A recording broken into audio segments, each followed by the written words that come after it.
بسم اللہ الرحمن الرحیم ناظرین، آپ دیکھ رہے ہیں سچی بات۔ میں ہوں آصف سرکانی۔ خبروں کی جانب آتے ہیں کہ عمران خان کے بیٹوں کا تحریک انصاف کا حصہ بننا ان کا حق ہے، یہ کہہ رہے ہیں جناب سلیمان اکرم راجہ صاحب۔ تو انہوں نے کہا کہ آئیں عمران خان صاحب کے بیٹے پاکستان اور وہ تحریک کا حصہ بنیں اور عمران خان کی رہائی کے لیے تحریک چلائیں۔ لیکن کل رات محمد ملک صاحب کے پروگرام میں معاملے خصوصی وزیر اعظم رانا ثناء اللہ صاحب نے کہا ہے کہ اگر عمران خان کے بیٹے پاکستان میں آئے تو ان کو گرفتار کر لیا جائے گا۔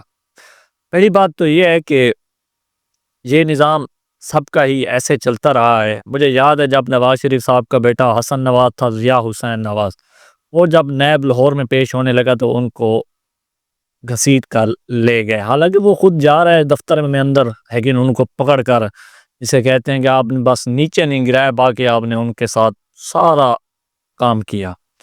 تو اب ان کی حکومت ہے، عمران خان کے بیٹے آئیں گے، جیسے لوگوں کو کہیں گے اسلام آباد میں آ کر جی آپ نے دھرنا دیں، لیکن اسلام آباد میں قانون پاس ہو چکا ہے کہ آپ دھرنا کوئی بھی سیاسی پارٹی نہیں دے سکتی، ان پر مقدمات بن سکتے ہیں اور وہ گرفتار ہو سکتے ہیں۔ اس وجہ سے انہوں نے کہہ دیا ہے، یہ اب نیوز چینل پر بھی چل رہا ہے۔ جب ان تک یہ بات پہنچے گی، وہ پاکستان کبھی بھی آنے کا اگر سوچ بھی رہے ہوں گے، اگر آنے کا، لیکن وہ آئیں گے کبھی نہیں۔ اس کی یہ بڑی وجہ ہے۔ بڑی جنگل اراضی ریفرنس، پرویز علی کے وارنٹ گرفتاری منسوخ۔ پرویز علی صاحب نے آج کہا ہے عدالت میں، ان کے تو 17 جولائی تک ہو گئے ہیں، جو کیس کا ریفرنس وہ پیشی تھی وہ آگے چلی گئی ہے، منسوخ ہو گئے ہیں وارنٹ گرفتاری۔ تو انہوں نے کہا کہ عمران خان صاحب کو مشورہ ہے کہ آپ صبر اور تحمل سے کام کریں، جو آپ کی سیاست ہے وہ صبر اور تحمل سے، آپ سمجھیں کہ وہ یہ کہنا چاہتے ہیں کہ عمران خان صلح کی جانب گامزد ہوں، کیونکہ پرویز علی بھی صلح کر چکے ہیں کچھ لوگوں سے جن سے بڑا خطرہ ہوتا ہے، تو وہ اب اس وجہ سے آرام سے اپنے گھر میں زندگی گزار رہے ہیں اور سکون سے سیاست سے دور ہو چکے ہیں۔ اس کے بعد جی مسلم لیگ نون میں ایک بلوچستان سے نمائندہ ہیں سمر بلور، وہ نون لیگ میں شامل ہو گئی ہیں، ان کی وزیر اعظم صاحب سے ملاقات ہوئی ہے، وہ پہلے سابق ایم پی رہ چکی ہیں، تو اب وہ نون لیگ میں شامل ہو چکی ہیں۔ اس میں شہباز شریف صاحب نے کہا کہ ہمارا اب صوبے میں پارٹی زیادہ بہتر ہوگی۔ اس کے بعد پاکستان میں 68% بیماریاں گندے پانی پینے کی وجہ سے ہیں، یہ کہہ رہے ہیں مصطفیٰ کمال صاحب۔ مصطفیٰ کمال بہت ہی اچھے ایک سیاستدان ہیں، بڑی سچ رکھتے ہیں، بڑا نالج ہے ان کے پاس۔ تو وفاقی وزیر صحت مصطفیٰ کمال کا کہنا ہے کہ پاکستان میں 68% بیماریاں گندے پانی پینے کی وجہ سے، اگر پانی صاف کر دیں تو بیماریوں سے بچا جا سکتا ہے۔ انہوں نے کہا کہ احتیاط علاج سے بہتر ہے، لیکن ہماری توجہ اسپتال بنانا اور دوا دینے پر ہے، لیکن بیماری سے بچاؤ پر نہیں ہے۔ بڑی ہی ان کی ایک اچھی بات ہے جو میرے دل پر لگی، بہت ہی اچھا ان کا مشورہ ہے۔ اس کے بعد انہوں نے کہا کہ اسپتالوں پر مریضوں کا بوجھ کم کریں گے، اسپتال کے فضا کو ٹھکانے لگانے سے ہم بہت سی بیماریوں سے بچ سکتے ہیں۔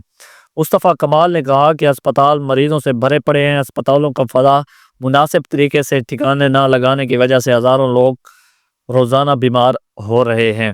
ان کا کہنا تھا کہ چھوٹے چھوٹے بچوں کو کینسر جیسے موذی مرض کا لاحق ہیں، جن سے بچاؤ صرف صاف ماحول اور متاثر ویسٹ مینجمنٹ کے ذریعے ہی ممکن ہے۔ یہ بالکل ان کی بات درست ہے۔ چھوٹے چھوٹے نوجوان، آپ بھی میرے سامنے دو میرے قریب کے لوگ تھے جن کی ڈیتھ ہوئی ہے، ایک میرے ہم ایج تھا اور ایک کوئی 4-5 سال چھوٹا تھا، ان بیچاروں کو بھی کینسر تھا اور وہ اللہ کو پیارے ہو گئے۔ تو یہ مصطفیٰ کمال صاحب کی بات بالکل درست ہے کہ ہمیں پہلے پانی صاف کرنا چاہیے، اس کے بعد یہ بیماریاں کم ہوں گی۔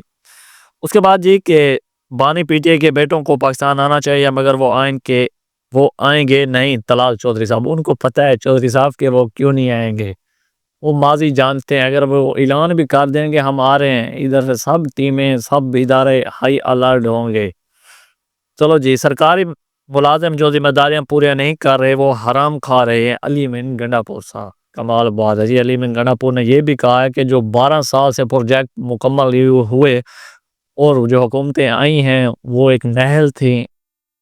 کن پر کہہ رہے ہیں یہ محمود خان وہ اپنے محمود خان جو ان کا پہلے وزیر اعلیٰ تھا پچھلے والا، اس سے پچھلے پرویز خٹک صاحب، ان دونوں پر بات کر رہے ہیں کیونکہ وہ دو اب پارٹی چھوڑ چکے ہیں. جنہوں نے کہا کہ ہم پہلے ان منصوبوں کو مکمل کریں گے اور سرکاری افسران کو ہدایت ہے کہ آپ اپنا کام پورا کریں. یہ تھی ان کی کانفرنس. انشاءاللہ ملتے ہیں نیکسٹ ویڈیو میں.